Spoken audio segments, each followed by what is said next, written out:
All right, guys, welcome back to another episode of the Bridge the Gap Project. Today we have a super special guest, Brandon Griffin, dope man, YouTuber, free thinker, someone I admire. I admire the way you go about your business. Super awesome. I'm just gonna start with saying, how would you define how you go about life and what your value system is? What do you think that looks like? I know it's a super broad question. Yeah. How I go about life. I think it's not, you might think that's a broad question, but I think it's a perfect question for right now, because I think I've finally taken this moment, especially this year, when everything is slowed down, to realize what have been the last 10 years of my life. You know what I mean? Like, what was that? So I would say now my goal is to live a little slower and with more intention, and less just doing things just to see what sticks. You know what I mean? I think before Corona, maybe I felt like things had to work out, like stereotypically had to work out, like either work out in monetary gain, or if you eat this meal, you better be a pound less, or like everything has to cause a reaction. But now I'm just kind of like, I don't want to just be doing stuff just because I want to, or just because it makes me happy, or just because I can. Like now I just kind of feel like not everything I do needs a reason. Facts. And that makes me happier overall. Facts. That's beautiful.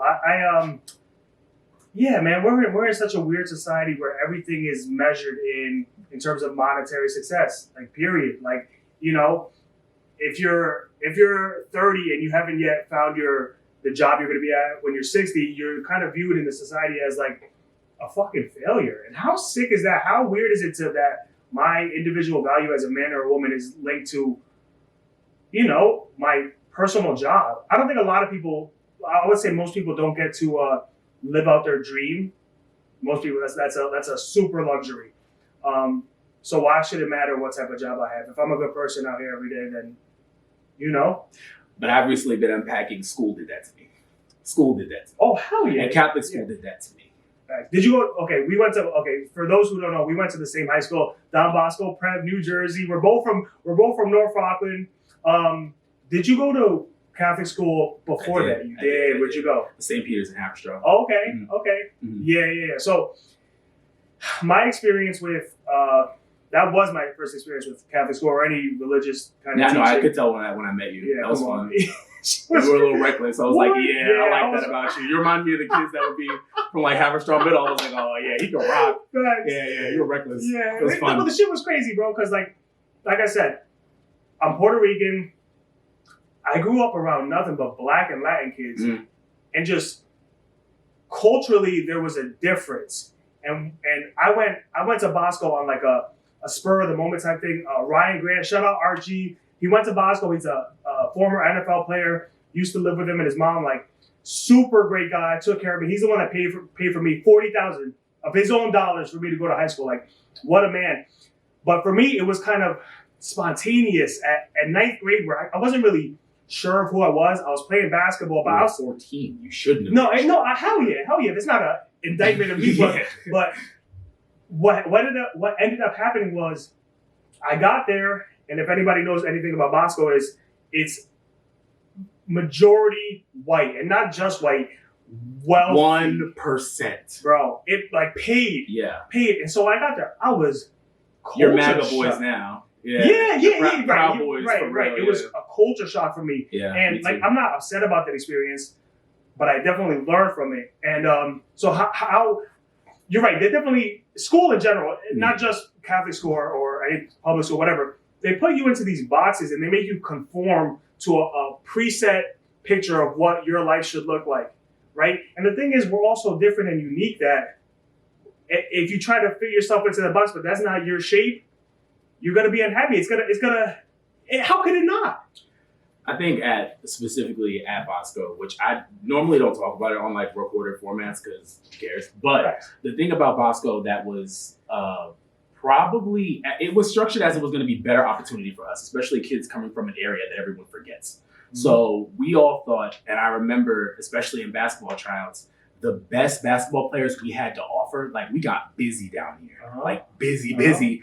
And then I remember it was just me and everybody I had played CYO with growing up in a line trying out with a bunch of kids from Jersey who were already picked to play. And we were giving our everything. And like, we gave away a lot of what we had as an area for a better opportunity that wasn't even really there. It was just, they were recruiting anybody and everybody over there. It's a better opportunity if you're in that in circle, I feel like, because if you're a part of one of them, like they'll look out for you, you know, like, cause it's not just the kids that you go to school with, it's the parents, it's the people who fund Bosco. It's all these things, like they can pull strings. So in that aspect, it was that, but I can't speak for your experience, but for me, first of all, I wasn't cool with none of these kids. You were not. Get the fuck out of here. You were not. That was my favorite thing about you. By the time I met you, I was already mad. So I was like, yeah, word, that's right. That's the one thing. I remember two things about you. I remember that we both had this thing where like everybody else would be like talking, be like, fuck that, straight up, and Kobe.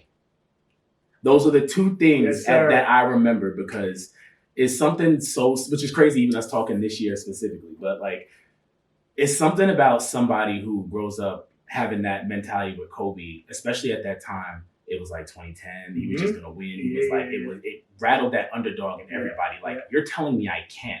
Now watch me show you I will.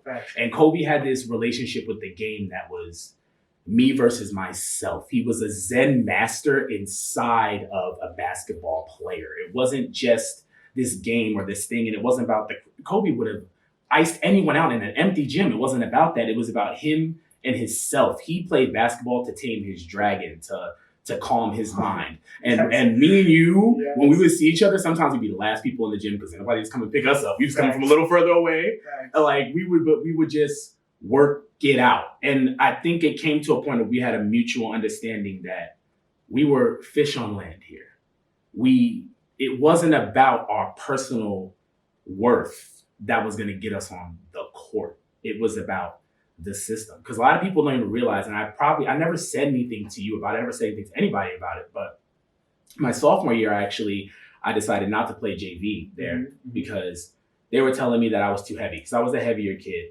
And there's no protections really for like bigger kids, especially in basketball, because the game was becoming faster and more run and gun. And I was raised as a power big, like big Shaq, like shoulder, right. You know me. I was punish it. You gotta punish it. Right. And I was shooting threes, like I was man spreading over the whole game. Yeah, probably. But I lost 100 pounds at 15. Like I remember I was 330 and I said, okay, what do I need to do to play? My parents had meetings, with the coach, and they said he needs to lose weight. So I said, bet. And I lost it. They didn't think I was going to do it, but I did it. My parents put me in sports performance and I did it. And I came back in that junior year in tip top shape, and coach didn't expect it and didn't like it and still didn't play me. Of course. And bigger picture than basketball, what a lesson from 14 to 17, whatever. Yeah, I would say that I have now gotten to a place where I have a better relationship with that lesson. But at the time, you saying it was bad? Yeah, it was damaging because it ruined almost my relationship with my own work ethic, because it made me feel like, so you can't work your way to anything. It's either is or it isn't.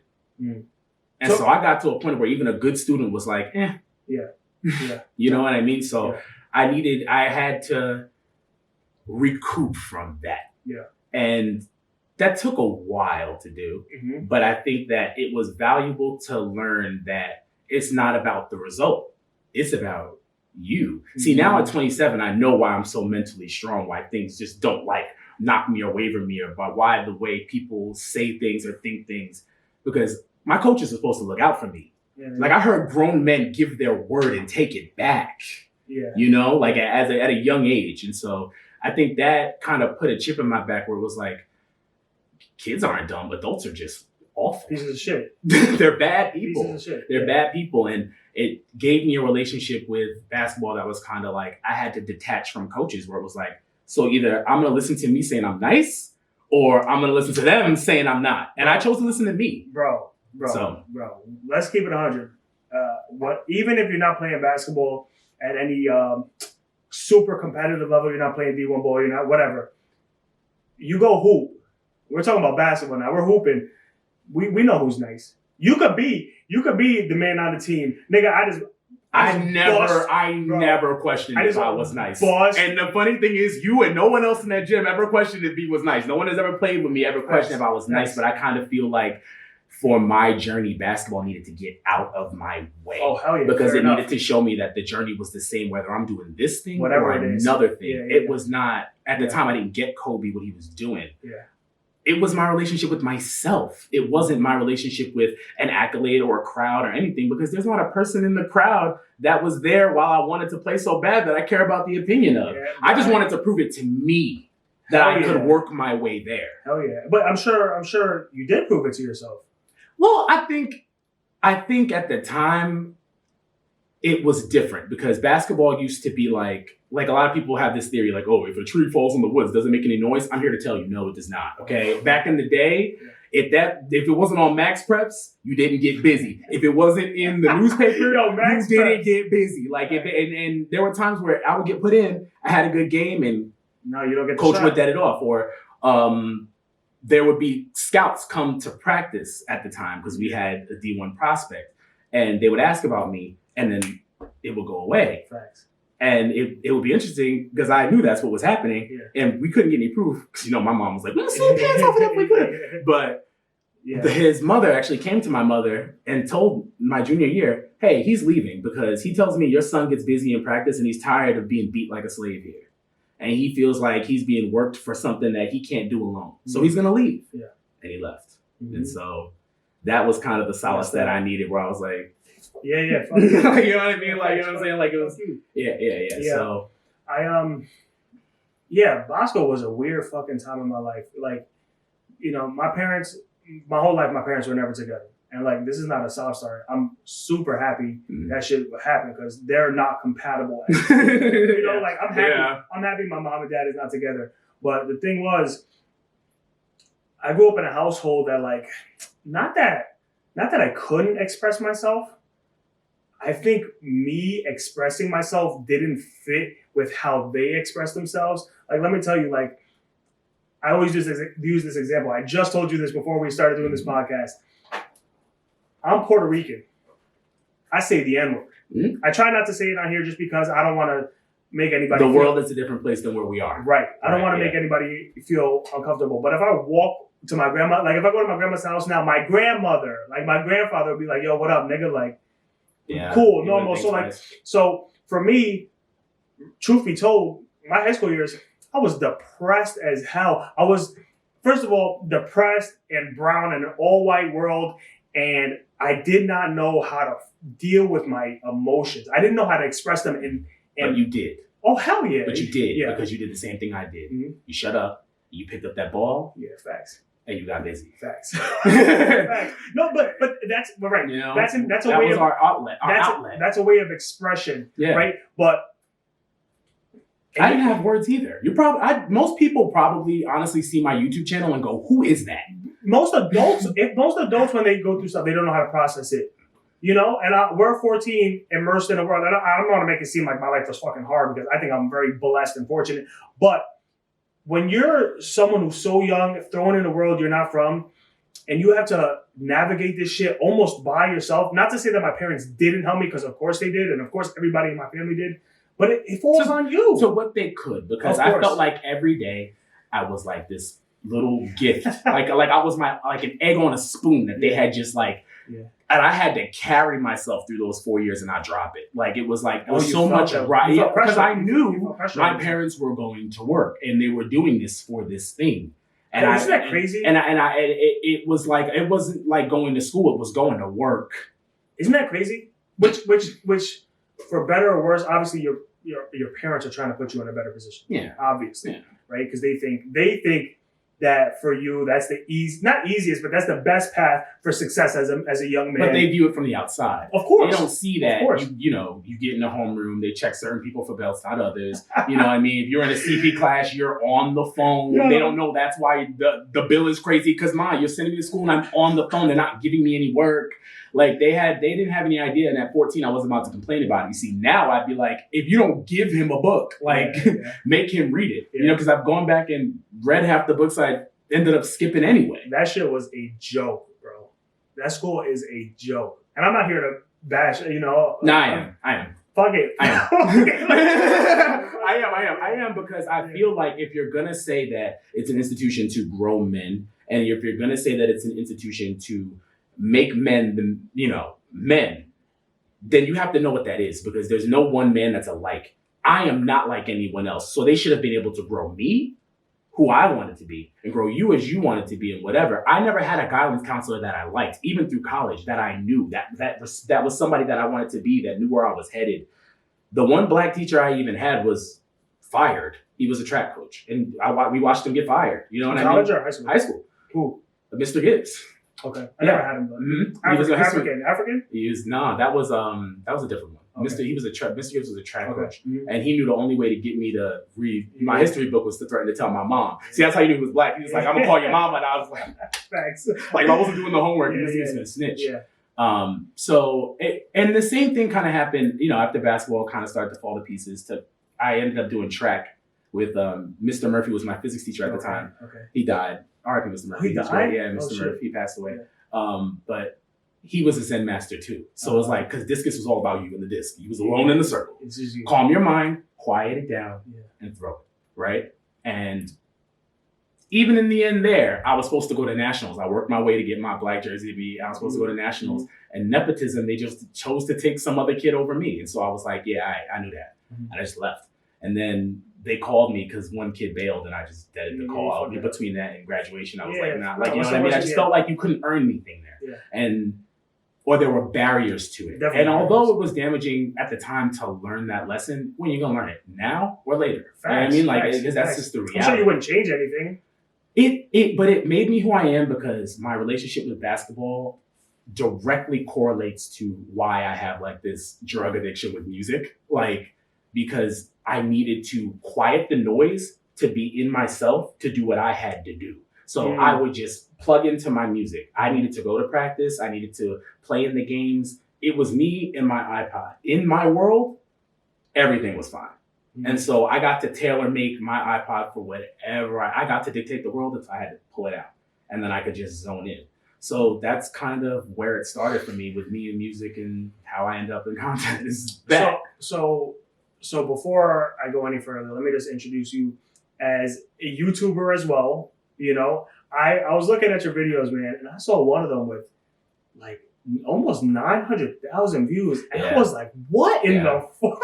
Yeah. And the crazy thing is, I don't even like check up on that stuff. It doesn't matter. But it's like, it doesn't matter to me. That shit matters to me. Yeah, I know. But like, and that's just another thing. Like, the zodiac thing was just, that's the one. Me, yeah. But like, I liked astrology because it taught me how to get to know myself. Because after basketball was over, I had this human being I was holding. Like, well, then who are you? Like, what are you gonna do? What do you want? That has nothing to do with that. Okay, so let me pause you right there before you go any further.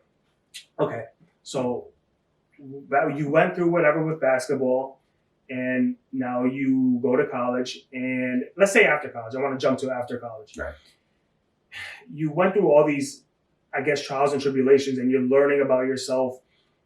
Can you now say that you're in that much more control of who you are, or can you not? Because, okay, but I'm going to cut you off again, because there's times where I'm like, yo, Matt, you're so much better as a man, as a person. You understand so much. And then there's times where I'm like, yo, I don't understand shit about myself. Still. I'm better still. But then there's times where if I'm being 100% truthful, then I'm just like, I still don't know myself the way I wish I did. I wish I had, obviously this is a lifelong journey, but I wish I had that self-mastery thing that I'm really that's something I'm really seeking out in my personal life. Like, I want to have full control of my emotions. And not that I won't get high or low, but I'll understand why I feel the way I do and what causes and my deep-rooted issues and shit. And I'm still working at it. It kind of pisses me off a little bit. I think the reality situation is you do the same thing I do. It's like you're kind of like your own parent. Like I don't let myself live. Like I'm always correcting my actions before I make them, or dotting my I's before I even write it, or crossing my T's. And that's a lot of that schooling where it's kind of like I don't give myself the ability to make mistakes. And so I try to not be my own dad anymore. What I try to do is I treat myself like a book where it's like, once you figure something else, you have to turn the page. And guess what's on the other side of that page? More shit you don't know. And more work. And it'll be it's gonna suck. And you have to keep I'm different every day. I'm gonna grow every single day. Like putting out videos is difficult because in 5 months you look back and you go, who is that? If you're doing the work. And if you're doing the work, it's gonna make you uncomfortable. But I like that. It makes me very uncomfortable. But I like the fact that I can look back at those videos and remember who that was and not recognize that person in myself, because that means I'm doing growth. I'm doing the right things.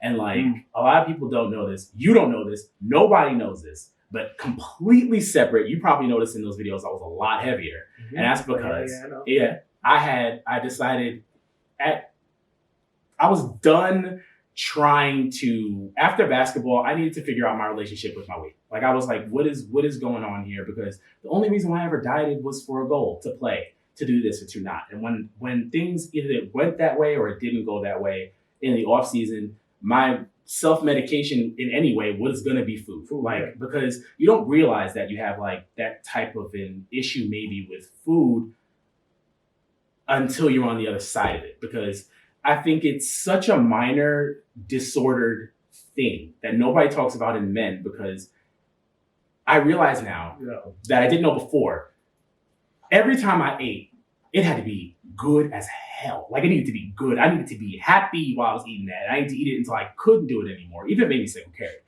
And that wasn't good for me. And so then I was just like, you know what? I have to change. I'm not afraid of really anything. I have nothing else to lose. I immediately went to the doctor and I started looking up getting a VSG. And I did it in December. And what was that? I had my vertical sleeve gastrectomy, which is they take your, they go inside. I did it. Yep. I did it because I knew, I was like, you know what? B, you're doing all of this investment in the future. My whole life has never belonged to me. It's always been an investment in tomorrow. It's never been mine. Ever since I was a kid, we were working hard at St. Peter's because we had to be the leaders of tomorrow. And then at Bosco, you had to get into a college. So my afternoons and my life, it wasn't mine. And then in college, it was about this thing. It was never mine until I was like 22. It didn't belong to me. And then I was like, well, if this thing belongs to me, I got to be here for it. Like if I'm working on this thing and I believe in myself, I need to be here for it.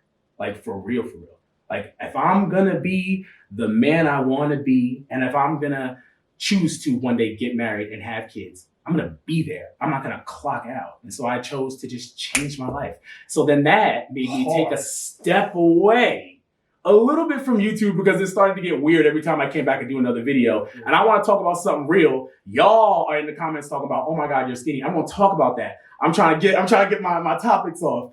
And they just kind of wouldn't let me. And I was like, no. This is Brendan's story. That's June's thing. And I wanted to keep them separate to kind of keep me out of the YouTuber mentality. Because I'm not a YouTuber. I don't want to be a YouTuber. I like being a content creator, but YouTube is the medium. But if YouTube were to die tomorrow, I wouldn't, because I feel like YouTubers sometimes chase clout. They chase the next thing. They do things just to do them. Social media. It's just right. And in that world, I'm never going to reach the top of the algorithm. A black male, creative that wants to talk about my things that the algorithm doesn't want you to talk about, it's not easy to do. And so I just kind of felt like it was time. So I decided to just pack all that up, really get myself together, and become the me I know I'm supposed to be. And I really have just felt like this year Corona kind of stopped my gym transformation. Like you probably saw on my Instagram, I was going to the gym all the time. I was going. So it wasn't like I just had surgery and sat down. No, the minute they told me I could go, I was like, work. And I just went. And it's all on my Instagram. It's all in the memories and the stories. But I'm not the person to talk about what I'm doing. I'm the person to tell you what I've done. I work in silence. I work personally, and then I share. You know what I mean? So to keep it whole and to really finish it, I kind of just locked it down. And then Corona happened, and I was like, well, am I going to do the video? Am I going to talk about it? Am I going to this and that? And I was like, it's fine. No, I think, you spilled a lot there, so I have to really... I have to think about how I want to word all this. But one of my biggest takeaways is, like, presence. Like, being present in the now, right? Like, obviously, we still have to work towards our goals, of course, because then if you don't have an idea and you can't really work towards something. But being present, I feel like, is one of the things. It's my life purpose is to teach people how to exist here now. Like I just need people to realize that today is it. Like today is it. And when I'm around people and I'm around my friends, and sometimes they ask questions like, okay, so what are you going to do here? Or what's your 5-year plan? Okay, if this year's taught you nothing, your 5-year plan means nothing. Okay, right. So it's like if I start thinking about not 5 years from now, but today, then my life belongs to me, and then I'm happy. And for the first time, my life is mine. It's not about don't do this because of that, or you need this, so you have to do that. My life belongs to me. That's what's going to get me the best content. That's what's going to make me a better me. And I think that's going to be the difference between what I was doing before and then what I might do now, is that it's about nothing other than growing myself, my way, not the way that school wanted to. You know what I mean? It'll almost make you feel like you're wrong by design. The machine, if you're not meant to be that way. Like, I was never fit in anything. Yo, facts. I never fit in anything. Back to high school, like, one thing that happened, which is probably one of my favorite stories about young me when I probably knew who I was. You remember, we were the #1 high school football team in the nation. It wasn't little football. It was big. It was NFL football. Like, when we were in high school, 2-3 years, we were the #1 football team in the country. I came in at 14, 6'2", 330 pounds, and they were like, cha-ching! Play football. Hurry up. Stop playing. And the varsity coach came to me and said, when he saw the basketball coach, he was like, man, let me tell you something. He ain't real. He ain't me. What I can do for you is I'll set you up for the rest of your life. I'll give you an NFL contract today. I can get it to you. Did he really say that? He said it to me. He said it to me, and then he said it to my parents. And I looked him in his face, and I said, and thank you, but I just don't know if I would be happy. If I made millions of dollars doing that, I was like, what's worth it if I'm not happy? And that's hard. And I knew I looked him dead in his face, and I said it. And it's probably the favorite thing I've ever said to anyone, is because I knew that wouldn't have been me. You know what I mean? If I felt I was basketball. I wasn't a football player by design, by culture. Whatever. I was tired of being, basketball was where I felt I belonged. And I just didn't want to leave. Yeah. I didn't want to leave. No, that's hard. Yeah. It's, my man Ryan, the football player, he's the one that he was like, first of all, they're Native American and they're like spiritual in a weird fucking way. Like I always tell the story, like, they tell me, yo, Matt, anything in this world you want to do, go do it. And they would really believe I can go do that thing, right? So they have like this different approach to life. And one of the things he always tells me is, Matt, I know it's easy for me to say now that I have millions of dollars. Yo, this money not going to change shit about you or your life. Like, obviously, it would make a difference if you're homeless, right? And then, of course. I love those stories. I see stories all the time about people. And I listen, more than I listen to artists' work, I listen to interviews, which is what got me into content in the first place, because I was always listening to interviews.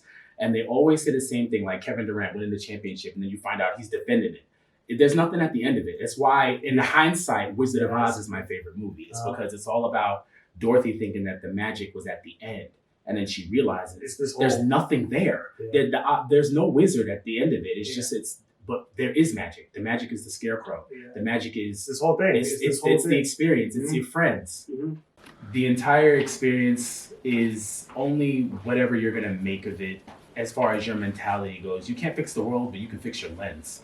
And I'm choosing to see it as a place where, there's going to be roadblocks to me having everything I want. And I may not know how I'm going to have everything I want. But I guarantee you we're talking 10 years and we're both going to have everything we want.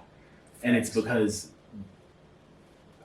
it just feels right. You know what I mean? Like, I remember when we met and looking at you, and we probably didn't even speak in depth ever because neither one of us really spoke to anyone. No, but it's crazy how much I've always known about you without even talking to you, because we just felt that that's where we knew where we were from. You know, and it's just kind of like it's a frequency you dial into more than anything. So no, that's beautiful. Like, not that I don't like to talk about my past, but I feel like, I live up here in Orange County. Yeah. A lot of my friends now are white. Not that they can't understand the same experience, but I don't feel like that, unless I'm super close to you, I don't feel like divulging who I am as a man and what made me the way I am unless I love you. Like, if I love you, I do want you to know. I'm straight up, I'm sensitive as shit. Yeah. I'm real sensitive. Me too. Like, I can get my feelings. So if I love you, if I love you, if not, you can eat a dick. But for me, sometimes I don't want to express why I was the way I was. Like, like I felt first of all, when I came up here, you would have thought I was a street dude, which I'm not. But it's just like I had a demeanor from my life before that, like, what? Like the way I play basketball, like, what? Think of fuck you. The fuck out of here. And, I carried that with me in life, and people don't get it. People look at me like I'm crazy when the whole time I'm just expressing myself through my past experiences. But I had to learn, and I think that's one thing Bosco helped me with is like, I feel comfortable no matter who I'm talking to. Right. There was a time in my life where if I was around all white kids, I might not have known how to act, or I might have not fit in because I think I'm genuine, but I think you need to know who you're around in order to navigate this thing. Because I don't want to be seen as an individual. Like, I do want to be seen as an individual, but I don't like ruffling too many feathers when necessary, Right. Especially going to a new place like this. And you had to learn how to pick your battles there. You had to learn how to decide what did and what did not matter. What was it worth it? Is it worth it for me to really, show my true colors in this position? Like, what am I really? But that's a maturity thing. It's a maturity thing, but I can also say to someone like me, I wasn't meant in this world to do that. So it taught me how to do that, but it could have taught me that in a way where it would say, it more said you should be less like you and more like this. When what it could have said was, hey, I get it. You're a basketball player who thinks you're going to be a bio-pre-med student athlete. Sure. That also is fully into music and also takes art classes and is really good at everything that you probably do. I lived 3 lives. I didn't really go to sleep at night. I kind of was like, I'm going to stay up and I'm going to do something else. So it was like, sure. You could it could have been phrased in a way where it was like, you can be all of these things. Bosco didn't water every part of me that I needed watered. It just only tried to force me into a box. But what it did teach me how to do was to be the rock in the lake, where it was kind of like, I got to push back at adults and be like, no. Like, I started to like look at my guidance counselors and just say, yo, I'm not coming out of class. I'm staying in class. Like, I'm not. Like, I used to just not go when they used to give me the passes. Like, I didn't need guidance. I was going to guide myself. And I'm proud of that because I feel like I got raised on the adage, I know you better than you know yourself. Your parents, sometimes parents tell you that. And I'm here to say, and I even told my little brother that. They're going to tell you that. Fuck that. They do not. Shit. They know nothing. They know themselves. They know themselves. They project that and they project onto you. And my journey to me has just been a journey back home. Like, I'm always who I've always been. And now I like it. But I was taught not to. Yeah. But I like me. Yeah. Like, in everything that I am and everything that I'm not and everything I used to judge myself for and everything that I wanted to change. Yo. Now I'm just like, hey. Powerful. No, man, that's like for real. If you're gonna take away anything from this episode, be true to yourself and be unapologetic in that. Because at the end of the day, man, who really gives a fuck? But that's why I really like my following, my weird little following that I've managed to find, because You got a serious and they're all loud. Yeah. But I like it because it's just kind of like, I can tell a lot of them they're kids that were just like me, that didn't have a voice, and I give them a safe space to play. But I kind of do play parents. Like sometimes when the comments get a little bit crazy, I'm like, all right, calm down, like, don't get blocked, you won't get unblocked. Like, I police them a little bit, but I let them play. I like to teach them to speculate. I like to teach them to think. I like to teach them to be all right with whatever they feel in the moment, and to change their mind, or to have an open mind, or to think beyond what's presented to you is really all that's available. My channel's really all about the fact that none of this is serious. Like, I can talk at length about Quavo and Saweetie. I don't care, but it's just fun to unpack relationships. Like, what do you know about relationships? What do you think these two people do? How are you going to learn about yourself through this experience? It's all a simulation, you know what I mean? It's really about us. Like, when I'm talking about, like, celebrity relationships and stuff, I'm assessing behavioral patterns here. I want to know what's making these people tick, why they do this, why they do that. And then if the music correlates, if they write it, because a lot of times artists can't help, but hemorrhage, right? So then that's my thing, is kind of like what you'll probably make them uncomfortable is I'm going to pick through your lyrics. I'm going to find out who you are, not what you want me to think of you. I'm going to pick through here. I'm going to find out who you really are. And I love doing that because it gets to the core of humanity. Because that's my favorite part about music is I love writers because they can't help it. All songs are real. Even if it's not from the artist, it's from someone. Kid Cudi got me through high school. Mm-hmm. Kid Cudi has this one line where he's like, this shit is dedicated to all the kids like me. And it's basically him saying, like, yo, I'm a black kid, but I don't fit into any of the black stereotypes. And that shit for me was just like freeing. You know, like I always say this. I like anime. I like Harry Potter. Dude, I'm 27. I have wands in my room. Like, I love But I love that about you, and that's my favorite thing is, like, people want to see you. And that's one thing I love to do on my channel is to not explain myself. It just like, is. It's just, people don't know what's going on. And I'm like, that's right. You don't. I love that. I love that. No, but that's it goes back to not fitting into this box. There was never a time in my life where I was like, oh, should I not tell people that I'm an 18-year-old kid with a beard and I like Harry Potter? Nah, fuck you. You never did. You were always just kind of like... I love Harry Potter, and I still love Harry Potter, and I still like all this weird quote-unquote shit that is just me. And but it's not weird. It's atypical for someone that looks like you. And that's my point. That's my point. You know what I mean? A lot of people, because I sit down, I'm always sitting down. They don't even recognize until they're like, wait a minute. They see a picture of me standing up and they're like, you ain't like a YouTuber. It's like, I have a former life, guys. Like, I was on the track to be a serious athlete. You know what I mean? Like, I am legit 6'8". I legit love all different kinds of things, and I will talk at length about anything. But also, I don't talk about everything I love. I love keeping stuff for me. So it's like, it's interesting the way people try to get this full-rounded perspective of you from a thing, where it's kind of like, you can only get that if you give it to them. You gotta just, like with me, when I was, like, you said you grew up on Kid Cudi. A lot of people don't understand, like, why I just stick to Young Money so hard. But during that experience where I was getting basically, like, snuffed down, that was the story of Drake and Nicki and Wayne. Wayne was saying he was the best rapper alive, and everybody was saying no. And Wayne was like, word? Bet. Drake was coming from Canada, from Degrassi, and everybody was like, yeah, right. Look at Drake. People don't even remember what it was like when Drake was a cornball. Nicki had for years been walked to building to be signed, and people had told her, we don't sign female rappers, it's not going to work. And they got together, and look at that. Isn't there something incredible about that shit? I love stories. That's my favorite thing, and that's what bonds me. That's what, at that age, it created this, like, fissure between me and them that was just kind of like, it is possible. Through the work, through your talent. It's not about who says yes and who says no. It's between you and the powers that be as to what's going to go. Okay, let me pause you again. I am the exact same way, not with those figures, but for me, Kid Cudi, Kobe Bryant. Kobe.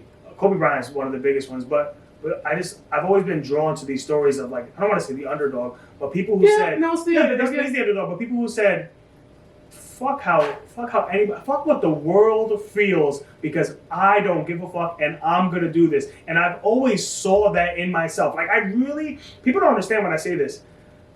I feel like I'm the hero of this story, and not in an egotistical way, not in a Hercules way. Yes.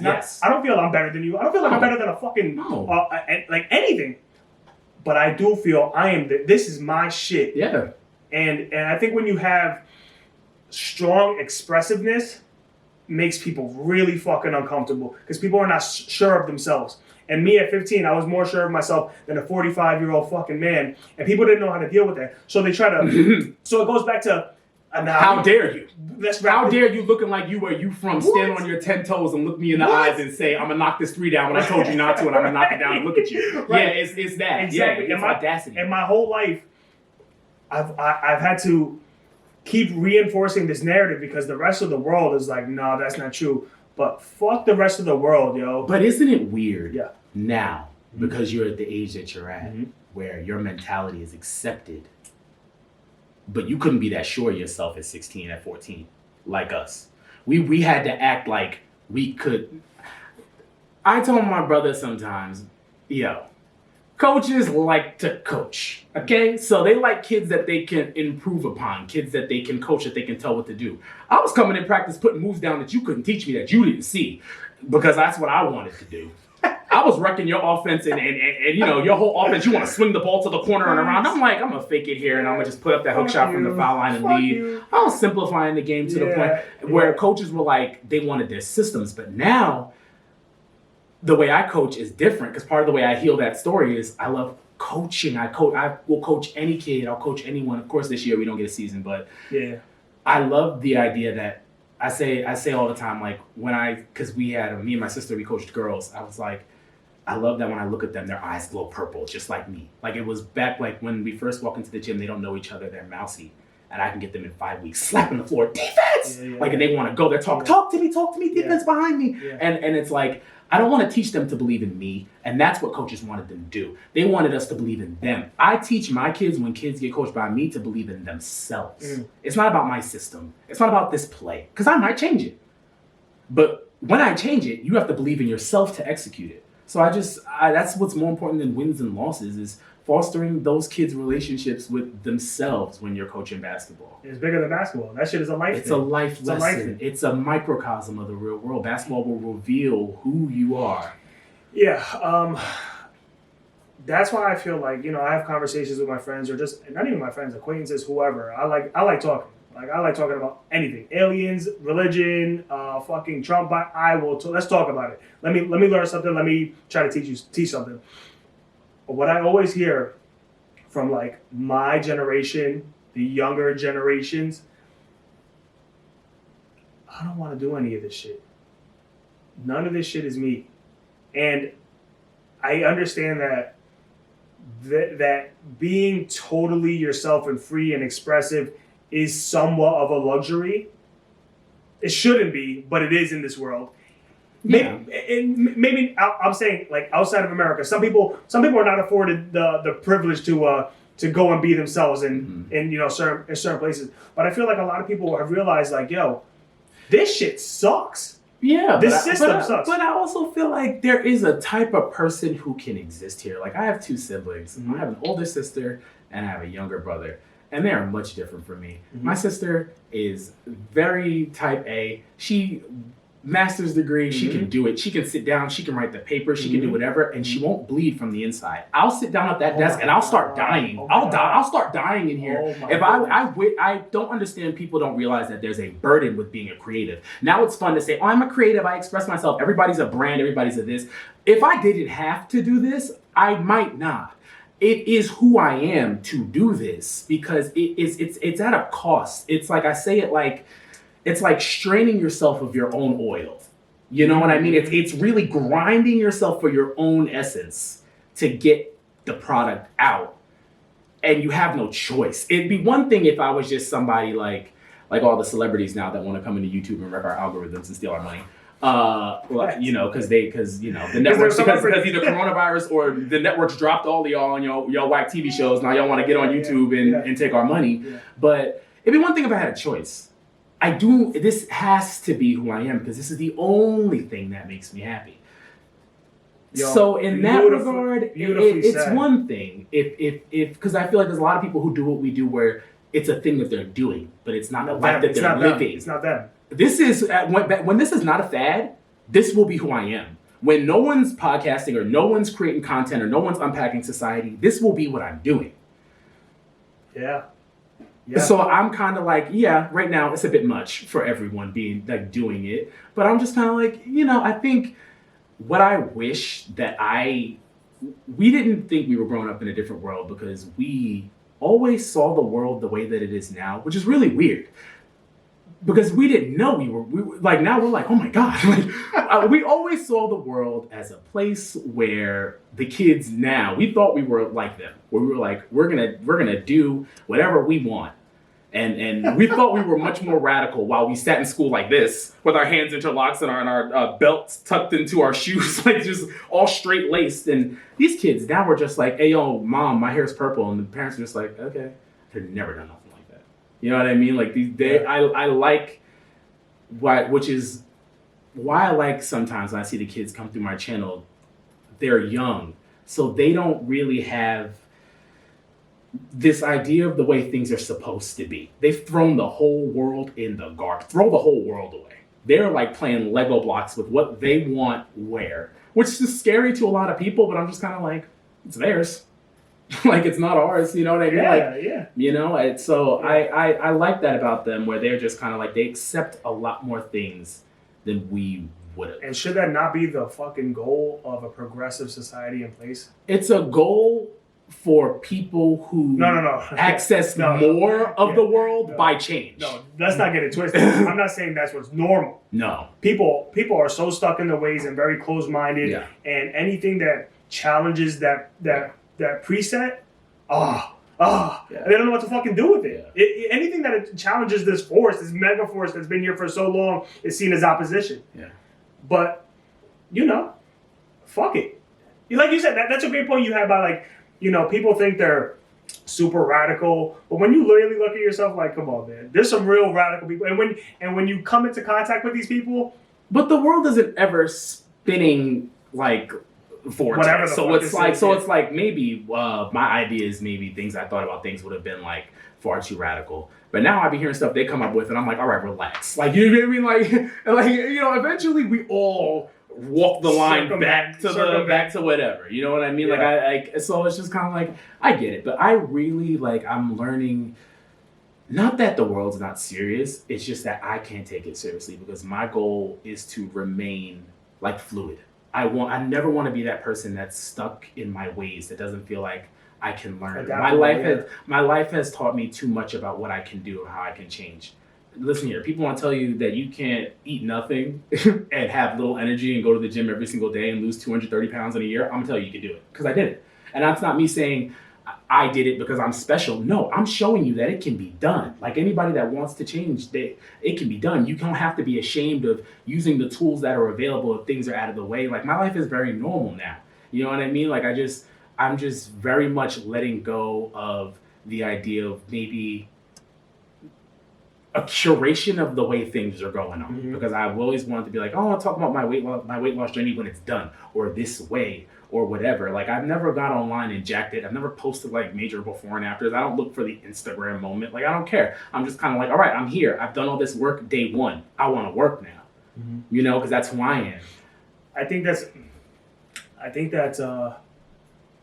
that's more of a mark of someone who's really working. Not that you can't post and be working. You can. Yeah. But I think that's more telling than someone who's constantly posting. I'm going to use myself as an example. There was a couple years, 2 years ago, I was supposed to be doing a bodybuilding show, right? Yeah. I told everyone. Mm-hmm. I told everyone I was going to do this shit.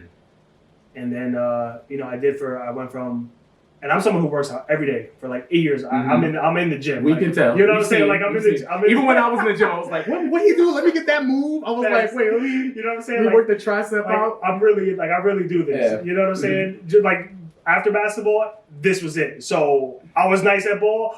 I'm nice at this. I'm nice now. Like, anything I do, I'm nice. Period. But for me, I went and told everyone, yo, I'm going to do this. and I started at 218, and I got down to like 188, and for like that's like perfect. And then I hit a roadblock, and I quit. Yeah. Which I'm not mad at myself for quitting. I mean, next time I do it, I'm not gonna quit. So I am upset, but I'm more disappointed that I invited everyone into this, and I didn't follow through. That shit hurt my heart and hurt my spirit. Not because I felt I let people down, but something that's very important to me is I want to be a man who, when he says something, it's done. It has conviction. But I think that this goes back to your life belonging to something other than you. No. No. You had to take that time off. I've gained and lost 100 pounds 3 times in my life. I've done that. And I've sat and been upset with myself because I've ended up back in that position. And then I had to realize it was because I was only doing it for a goal. I wasn't doing it for me. I wasn't doing it for me. I never mattered to me. The goal mattered to me. People watching mattered. You know where we come from. People want to see results. Yeah. You know what I'm saying? Like, it was the goal. And so now what you do, everything you do for you. It's not about, you know what I mean? You said what upset you was the fact that you invited people and you didn't follow through. That's an ego story, brother. Oh, you're happy with you. You know what I'm saying? And that's my thing is like me finally getting to talk about the fact like, I lost 230 pounds in a year and didn't tell anybody is now because my ego just wanted to be seen as a person who was born like this. I'm not that person. You know what I mean? Like every bit of my story, my larger days, those are me. And I rocked out. I played competitive college basketball at 360 pounds. And I did well. You know what I'm saying? That I lost 100 pounds when I needed to. You know what I mean? Like I think those imperfections it's the most important part of the story is to wear them. Oh, hell yeah. But that's different. It's difficult when you're attached to this mentality that things gotta be a certain way. Well, the ego is just this really weird thing. This is one of the things I want to unpack most as a man is this ego thing. Because this shit is so fucking weird. Because like, I have that which I think is myself. Yeah. And then I have this thing that wants to feel protected. This thing that just needs to be coddled and doesn't want to get hurt. But the thing is like, that's a very vulnerable statement for you to even say that. Because I feel the same way, but I don't feel like I would ever say that. Because me and vulnerability have this thing where it's kind of like I detest it. But that's a fact. Look, man, like I said before, I'm very sensitive only to people that I really care about. But when I care about you, man, like, because I reveal myself to you, right? So I take everything away. All these layers of myself, fuck it. Fuck it. All this, like all this tough fake bravado, which is it's not fake, but you know, as a man, you put on like this thing, and then I peel these layers back, and I reveal this soft, delicate, you know what I'm saying, like this thing, and then any little thing, injury, super hard injury. But I think that toughness, and that's my thing, is like every butterfly was in a cocoon. Like my toughness was to guard. Like I said, my journey back to me, like I needed to protect myself because the situations I was put in was trying to kill this person off. Yeah. It didn't want me to be this person here right now. It didn't want me to be, in essence, happy. It wanted me to change. Yes, but change is the most difficult thing because unless you're someone who has repeatedly in your life chose the path of most resistance, I don't want to do this hard shit. This is difficult. I'm good. It's easier for me. And I think most of us go through life like that, like very, you know, and when we want to really change and grow, we have to be open to this because we know that's the only real way to really get, like you said, get back to yourself, uncover ourselves. I'll tell you, I killed that ego the day I spoke up and walked into that doctor's office because it was me saying I don't have to do it alone. I always wanted to say I did it myself. I did it alone. Like, I was a basketball player. I know how to run. I know how to train. Yeah. It got too far. It went too far, and I needed help. And that's when I realized that my ego was in my way. Is my inability to ask for help was going to stunt my growth, and it still does. And that's my ego story that I always have to check is when I don't speak up or when I don't say what's necessary or when catch yourself. Right. So I think My own journey now with my own ego is to always have eyes on it, which is how I'm able to separate the Brendan thing and then the Jimmy thing, which is why I talk about them separate, is because, hey man, I know me and I talk about them separate, but my favorite compliment is anybody that knows me is like, I feel like when I'm watching the video, I'm talking to you. Like, I feel like I'm still talking to you and I'm like, oh, thank God. Because if it wasn't me, then I wouldn't want to do it because being me the way I was raised is almost radical. Like, I love being me because that was what I was almost told not to do for so long, that now I'm just like, yo, when I cut on this mic, when I cut on this camera, I am whoever I want to be, and that's freedom. And I want everybody to feel that, to feel like they can do that, to have that moment where they do it and they connect with someone, with anyone. Because I think one people need to understand is you'll find pushback on the internet, but you'll also find fans on the internet. You'll also find friends on the internet. You've probably ever wanted in your identity in the internet, because human beings are multiplicitous. Guess what? No matter what you do, someone's going to like you, someone's going to hate you, and most people are not going to care. So, you know, a lot of people, YouTubers are competitive. They don't like each other. I've had popular YouTubers duck in my channel, steal my ideas, everything else. You know, and the ego goes, that's my idea. Come on. That's crazy. Like everybody doing Zodiac videos, you know that drove me up a wall. Up a wall. But then I sit and I think, oh, that means I'm the factory. Like, I'm always gonna have ideas. Like, y'all will only ever be able to do whatever the wave is doing and to stay on or whatever, but I'm always gonna have the ideas. Yeah, and 99.9% of people can't replicate authenticity as good as the original. No. And, you know? But the problem with when you're doing content is you have to zone into and close your eyes and zone into your story and what you want to do, because your ego sees the numbers. You did this. You got 10,000 views. This person stole your ideas. They got 350,000 views. And your ego goes insane because you feel like you deserve that amount of credit for your ideas, for your authenticity. Yeah, and like you said, it's purely ego. Numbers. Yeah. Numbers. Because for me, every video is a funeral. It is the death of a probably 12-hour excursion that I want nothing to do with. Shit is Get hard. it out of here. Like, it's done. It's out of my notes app. I have notes and notes and notes of videos and thoughts. I'm just like, bro, by the time a video gets out, it's barf. I am like done. Yeah. No, it's hard. And like you said, it's genuine work. This shit is tough. I like it. I enjoy it. And I view it as like the good work, like challenging. But it's still... Well, now that you've been doing it for a little while, how do you feel? How do you feel? What's going on? Like, I'm interested. I love this. You don't talk to other creators that much. I don't. How do I feel about it? I still love talking. Sometimes when I do something, like when I have an interest and then I go and pursue it, it kind of turns you off because you don't realize what comes with it. You know? I still love this shit. Yeah. It's still something I want to pursue long term. If I never gain another subscriber, follower, hey, fuck it. I feel like I'm really putting out the best of myself. And I feel like when I have people on, I'm letting them be like a fly on the wall in this room. For people who, and I try to have people on who are free thinkers or people who have incredible life experiences, and just give them a different perspective in a world where everything is so divisive and if you think one way, then you can't fuck with the other side. Nah, I don't want to do that here. What I want to do here is I want to show people that none of us really understand this shit. This shit is nuts. But if we can all collectively pull in and try to learn from one another and share our differences, then I feel like we can create like, not a template, but I can help alleviate some of the internal mental stress that comes with being alive. And that's something I struggle with heavily. And, you know, there's this quote, like, whatever your calling is, like, you're going to be dragged to the depths of that thing. It's going to hurt you. It's going to, right. Like, a lot of people might not, some people go about life and they're kind of cool. Like, they go through like the stereotypical life. You go to college, you get a job, and they're just cool with it.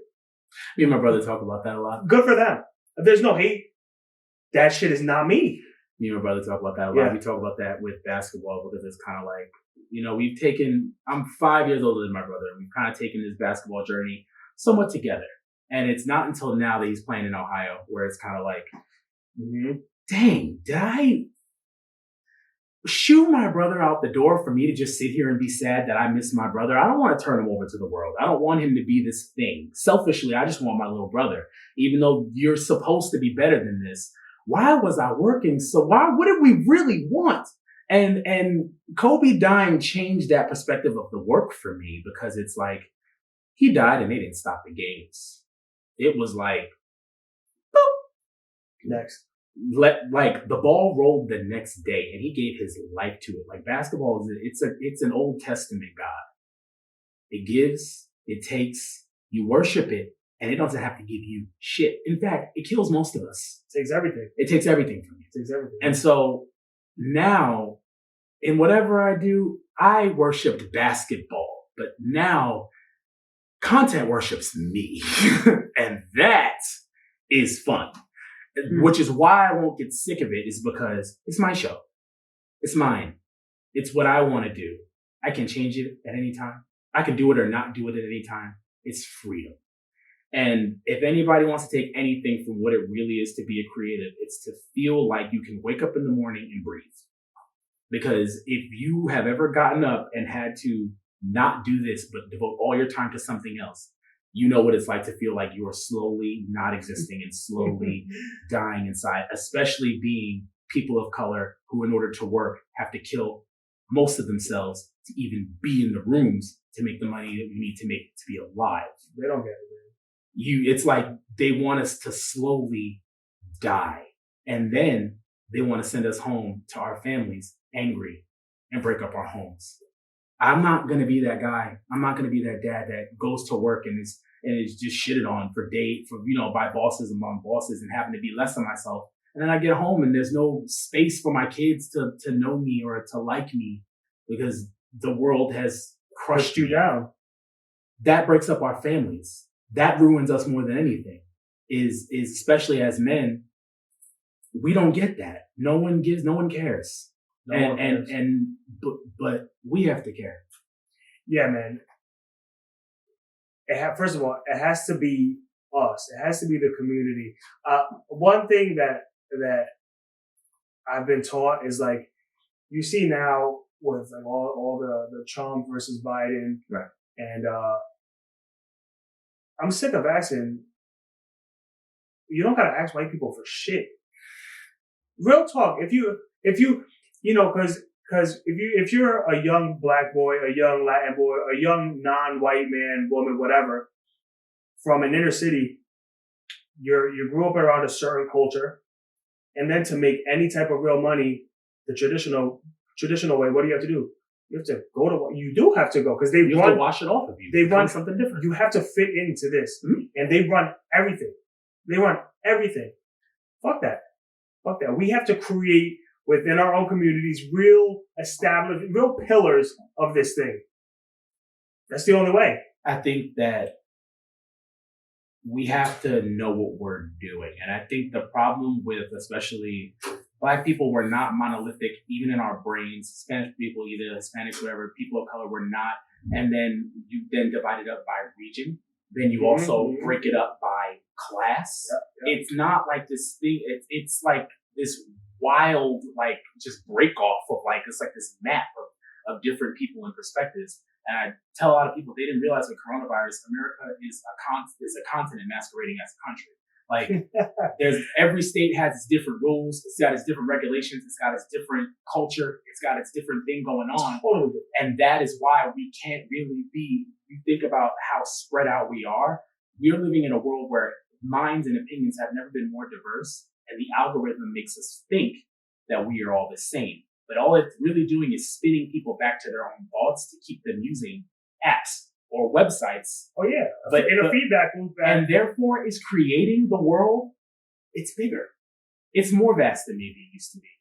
How do we not know what the world... I bet you if I could trade Twitters with the Trump supporter, we would be looking at completely different apps. Hell yeah. Facts. Twitter's gaming us thing because we don't see each other. We don't speak. There's no interaction. And it's not that I necessarily am interested in having certain conversations, but I kind of feel like if we're going to turn America back into a country instead of a continent, or for the first time into a country instead of this weird broken up continent where rules are happening here and slavery can happen there and not there, and guns here and not there, and whatever. If we're going to turn it into that, we have no centralized form of thought. And it's very weird to see where we thought the world was getting smaller, the internet was going to bring us together. We are exactly as far apart as the pen pal generation. We can just watch each other. And that is scary because then what are we here for? If we're going to do the same thing, we were supposed to be people for tomorrow. We were supposed to be like people, like the aliens are supposed to want to talk to us. Yeah. They're not going to want to talk to us now. Yeah, we suck. We're awful. We just have phones. Like that's all we have is phones. So I just kind of feel like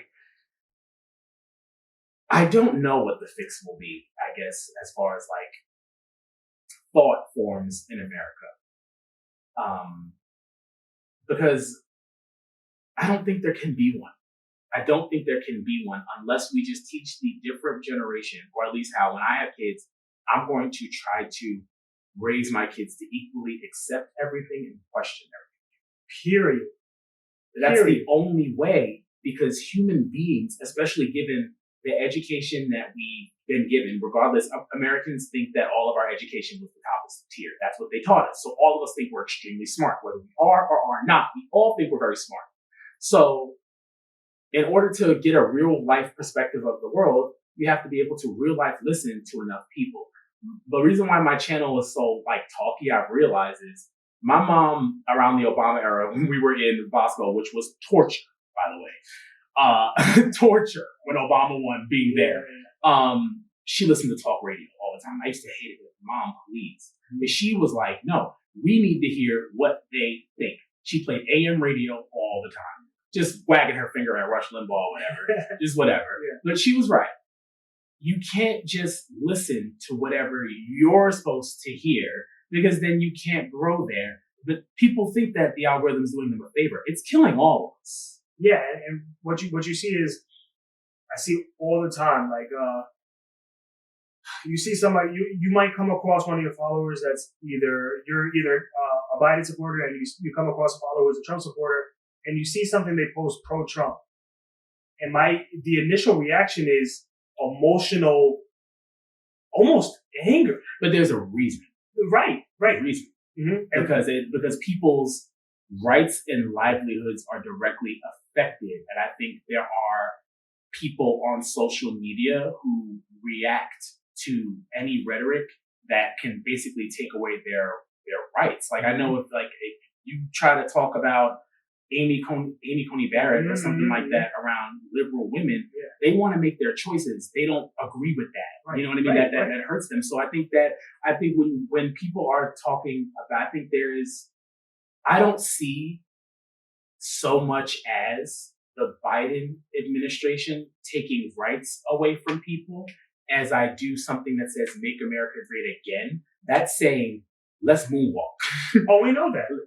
And right. So then, if you're talking to certain people, I know at the end of the day, I'm a black man, but I'm still a man, right? So I still wear this suit. So I know what my problems are. If I was a black woman, if I was a black gay woman, the world just trickles down to worse and to worse and to worse when you think about the dystopia that's possible. So people get angry because they're like, I'm not going back. Like, I'm not doing that. I have plans to go forward. So I understand the anger. But I'm not saying you shouldn't be angry. I'm saying when you see this, you almost can't express the emotion first, because then you lose validity. When people see somebody acting off of impulse rather than having an argument, you lose your... But not everyone's a podcaster. Not everyone's a content creator. No, I know. No, I know. But you have to be aware of how you're viewed. You should be aware of how you're viewed, whether right or wrong. No. I think the internet kind of has taken that away because people get spicier on the internet than they ever would face to face. People are pussy. Majority of people, like, come on, man. People will get on the internet and act like... I'm on my ancestors. Your ancestors were lit. All right? Stop. Yeah, like they were cut, lit. cut the bullshit out, man. Yeah, Like you're lying. You're not like this in real life. But I think to really come to an understanding, you do have to absorb some of the other side's thing. You at least have to internalize it. Because if not, you shut everything down. And like you said, you get into this feedback loop where you only see what you want to see and you limit. I see America in one or two ways. Either it's going to America or it's not, which is why I'm a proponent of Biden, because I don't think that Biden is necessarily a Democratic president. I think he's a centrist president. And I think that's probably the goal. Mm-hmm. I think Obama, even though he was black, was a centrist president. I'm good. And I think in order to make Americans comfortable, the reality of the situation is, although we probably don't like each other much, we do have to share the land here. And so the greatest negotiation is when everybody feels like they got screwed. Unless there's really no other way around it, because I realize how much I don't feel like a Trump supporter. So how are you going to take care of both of us? I don't know. Mm-hmm. That's the tallest order ever, because part of some of their goal is just to see me have less, and they're not going to want that. That shit is crazy, but bro. Can part of a liberal goal be to see them having more? Yeah. So that means when we improve maybe our education system, do we improve their education system? Do they get smarter? Do they learn more different things? Like, what do we do to kind of grow? Because bottom line is, I feel like once people are adults, it's a wrap for you. It's a wrap. And that's why I'm kind of like, we thought we were the tomorrow people. We know people our age that are just as dumb. We've ruined it already. Like, some of us are smart, some of us are not. So now I'm looking at children and I'm like, okay, so them, how do you do it differently?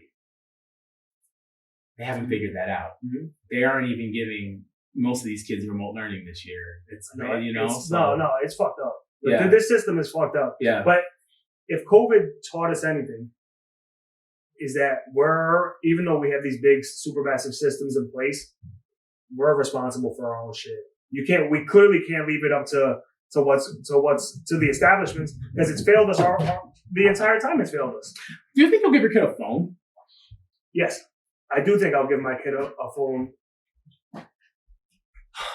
Because that's a big part of identity right now is phone, immediate social media presence, and then therefore you lose license over the education. Your kid builds an algorithm, the machine starts telling them what to think, what they like. It starts taking intel. If we're thinking about it, the best thing you could probably do is to keep your kid off of the internet. Yeah, hell yeah. But how do you socialize your kid without the internet in an internet society? Right. No, these are questions. It's almost a paradox now. These are the questions that it's like, damn, like damned if you do, damned if you don't. There's something, but like you said, I think a lot of it is by design. I think they want. Look, man, if you could have people who they have no real voice, they're not able to really critical think and understand why. They can't see behind the veil. They can't see. You're dumb, you whatever. You can keep it moving. But that's my favorite thing that I like to do on my channel when we're talking about people, they ingest music face value, they like it, they don't. Mm-hmm. And then I go, okay, well, why do you think they put that out? Okay, well, how do you think that feature got there or didn't get there? Right. Okay, well, who really wrote it? Right. Do you think this person wrote it or did they not? Mm-hmm.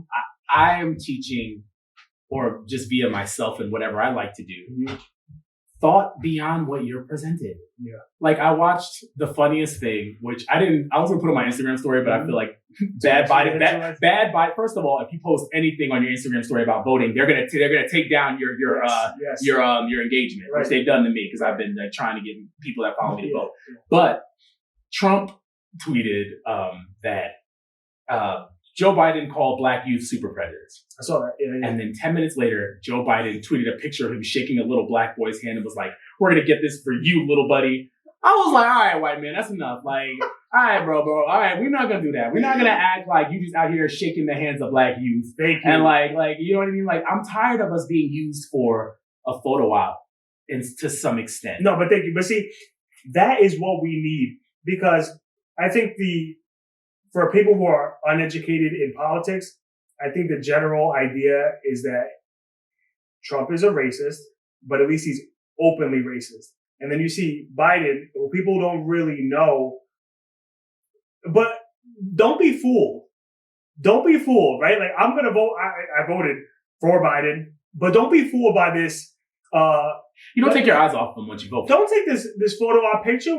This has been given to you for free hundreds of years. But there are minds that need that. And that's the problem is I don't know if maybe I'm seeing beyond it or if that's really still where America is what is being done operating on the frequency of the country for, because if this low frequency is the frequency of our country, it is, then that's my real issue because we shouldn't be there because we shouldn't be there. Everyone should be able to ask questions maybe a little bit further or see the fact that Trump, yes, he's a racist because most white people have implicit bias, which is racism either way. But there's a piece of Trump that I'm afraid of that I know he'll say anything. He doesn't believe in anything but himself. But that's what his supporters like. His supporters like that he don't give a fuck. Fuck y'all, right? You know, and that's my thing. Is so. What are we? My thing is, what's the goal then? Because that way tears down America, and the anger tears down America. Although justified, it tears down America. I'm African American. I don't get a second place to go. I'm not gonna go and live in Sweden and build a. I'm not like this is the home that I know. You are from. I got taken. I am here. Like I am here. People of here. Like so. I feel the need to defend it and protect it because I don't have this thing where it's like, oh, I'm just gonna be able to go to Ghana or somewhere else. That's probably why you see the Black community vote at a higher rate than certain Spanish or Hispanic or Latin. Because y'all be like, hey, this place burns. I could go. If I'm Mexican, bro, I'm gonna go back to Mexico. Shit, worst comes to worst, I'm from Mexico. Right. You're Black. Where are you going? You tell me you're gonna go to whatever country in Africa. You're not from there. You don't know shit about the African culture. I think about a lot, like, and this is in no way this to Canadians. Yeah. But my kids can't be Canadian. Facts. They're too nice. Right. They're not going to be talking about man them. Right. We're not like my kids will have to be like I am of this soil. I feel this way of what America means to me. Yeah. So when I talk about America, I talk about what it means to me, which is the ancestral promise of stability that we still have struggled to master here. That I want. That's what Black people want. We talk about reparations. We want to feel as if we have somewhere to go. And the country still keeps telling us we have nowhere to go, which then you have Black people that want to fix it. And then you have Black people that are like, burn this bitch. So let me ask you, we got to wrap up here in a couple minutes because my time limit literally, my video recording won't let me go back. I'm enjoying this. Yeah. But let me ask you this final question. With what you just said, with promises from both sides of, amend. You can't amend what happened. You can't. But something. And then failed promises for an overextended period of time. Well, now I have to look at what are the options. We let this shit keep happening and we keep fighting and we keep fighting. And as a people, we probably will stay where we're at. Even if some of us make it out and do great things, that's because we have a capitalistic individuals can make it out. But as a whole, no. Glad you said that word. Yeah. Of course. But before them, that's the option is to just eat it, or two, wow out. And let's because the thing is structurally flawed from the ground up. Because the basis of America is built on the backs of Black people. Which is my point. Yeah, America is capitalistic. Mm-hmm. We've seen all these countless Black celebrities, of course, just bail out people that you thought you were your idols. And it's because you cannot it's impossible to support capitalism and not support racism when the first thing that was bought and sold on that dollar was you. So if you support capitalism, you know what it is? You know how it works. Yeah. You know what I mean? We burn people as coal for the energy. here. America coasts on winners and losers. And systemically that works out how it works out. We know via how racial and via economics. We know how it works out. And that's the goal. So, but my point is, this is where I struggle, because like in an ideal world, I'd be like, oh, fuck this, we gotta fight this. But it's different when we're talking about real lives. Is it so bad that I want to really stand up and fight this and possibly have people I care about die? Or am I willing to just eat it and keep striving? What do you think? I don't think there is an answer, because I feel like we were all, like I said, we were raised to think we were extremely smart, and like you see it, everyone is talking. Everyone is talking. Everyone has Nobody is listening. And I think to some extent, if we were to have people to listen to understand, but not to listen to respond, that was the one thing we weren't taught how to do. We wrote pages upon pages upon pages and essays upon essays, all about us talking, writing, blue books, more, instead of learning how to listen to another person. Sitting in classes, writing and not knowing the person next to you is not the way it's supposed to go. No. And yeah, I think maybe going to Bosco has given us a thing where we're not shocked by the rhetoric, right? So we're just like, you ain't know? Yeah, because at 14, we were traumatized. Okay, a lot of the world is like, what do people think like this? We were like, bro, I've seen this my whole life. You know what I mean? Like, I think you and I are just a little bit more jaded, because the rest of the world has to catch up to the 1%. They were our peers. Oh, hell yeah. That shit is alarming. It's alarming. And as a kid, as a child, what can I really... I tell you one thing that changed me before we go. I remember, at Bosco, everybody has cars, everybody whatever, they want to show off. Everybody's dad buys them a Camaro. Bro, my senior year in high school, I had a 2002 Hyundai Santa Fe, and some kid pulled up in an actual Lamborghini, and I was like, what is this? Okay, I took the cheese all 4 years. Okay, buddy? So... Thanks. I was very jaded about the fact that everybody else's parents bought them a car. Damn, I want a car, like whatever. Starting to get bougie. Yeah. And then I remember there was a kid on my team who his dad had played for the Lakers. And he was a football player, and his dad showed up to every single game. Yeah. And he just wanted to impress his dad. He wanted to be a basketball player like his dad. Yeah. But he was large. He since lost his weight, but he was big. Yeah. His dad showed up to not one basketball game. And he sent a car every day to pick him up. And I remember just looking in his eyes every time he saw that car. And I watched his heart drop. And right behind, I was seeing my mom drive up in her Toyota Avalon with my big head little brother. And I realized I didn't need anything as long as I had love. I had genuine love and concern from someone who wanted to be there for me. And that means more than money. Period. I had dreams. I get to dream about the day of buying my mother a house. These kids didn't have that. Their moms had everything. They didn't connect to anything. They had everything. A lot of them, we see them on Facebook, regardless of whether they failed or they passed classes. They're still in Italy. They're in Italy. They have the house and the girlfriend with the same doily wedding dress on. Shit don't matter. And nothing mattered. Their steps were ordered. No, it's different. Like real talk, like this shit was crazy because our lives were different. This shit was just different. Like where I came from and how I grew up, people couldn't even fathom.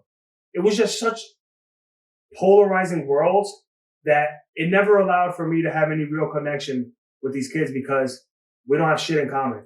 Like, there's nothing about us that even resembles anything. I don't give a fuck about you. Like, right. you don't get it. Right. And I don't get shit about you. Right. And I don't want to get shit about you.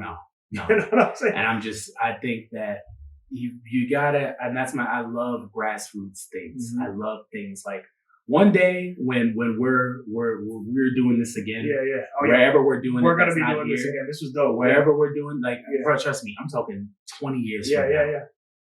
I don't want to forget this. this will be the most impactful one to me because this is made of your oil. You know what I'm saying? Like, and I love that about it more than anything. The money comes when we get everything we wanted out of life. That's the end result. But the Wizard of Oz is about the movie.